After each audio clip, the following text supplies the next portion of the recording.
Kidlat News Updates.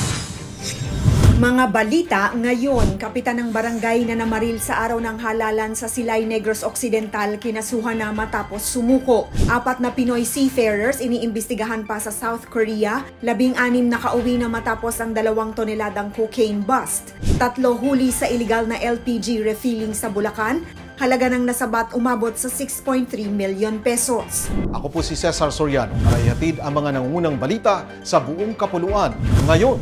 Sinampahan ng kasong murder at frustrated murder ang kapitan ng barangay Lantad na si Arnie Benedicto at 3 hindi pa nakikilalang suspect kaugnay ng pamamaril noong araw ng halalan sa Silay City, Negros Occidental na ikinasawi ng 2 at ikinasugat ng 7. Ayon kay Lieutenant Colonel Joe M. Malong, tagapagsalita ng Police Regional Office, Negros Island Region, nagkaroon ng inquest proceedings sa Silay City Prosecutor's Office nitong Miyerkules. Nasa kustodiya na ng CIDG si Benedicto matapos sumuko. Batay sa investigasyon, nagpaputok umano ng baril si Benedicto at mga kasamahan habang dumaraan sa isang political headquarters sa Purok Ipil-Ipil, Barangay Mambulak alas 7 ng umaga noong Lunes. Kinilala ang mga nasawi na sina Albert Salimbot at Ronnie Piedad, kabilang sa mga nasugatan ng 7 lalaki na may edad 26 hanggang 49.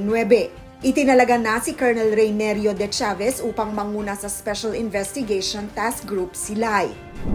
4 na Pilipinong seafarers ang patuloy na iniimbestigahan sa South Korea habang 16 na iba pa ang nakauwi na sa bansa matapos ang record-breaking drug bust ng Korea Coast Guard sa barkong MV Lunita.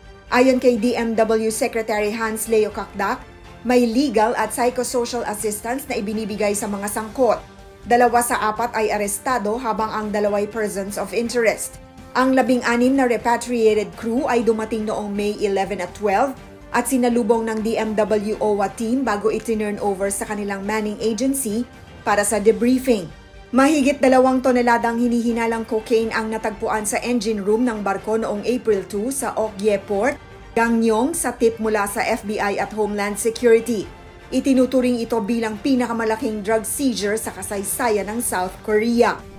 Arestado ng Criminal Investigation and Detection Group o CIDG ang 3 lalaki noong 1 linggo sa Kalumpit, Bulacan dahil sa umano'y illegal na pag-refill ng LPG tanks ng kilalang brand na Price Gas.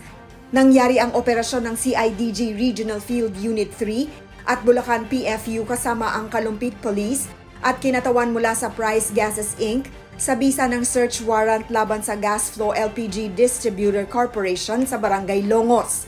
Nahuli sina Reggie, Roel at Glenn habang nire-refill umano ang Price Gas cylinders nang walang pahintulot.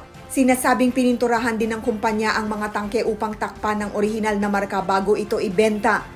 Nasamsam sa lugar ang LPG refilling machine, compressors, storage tank, fuso truck at higit 6 na milyong pisong halaga ng ebidensya. Para sa Kidlat News Channel, ako si Rosalyn Sinchonko, nag-uulat. Ako po si Cesar Soriano, kasama nyo sa bawat pagputok ng balita.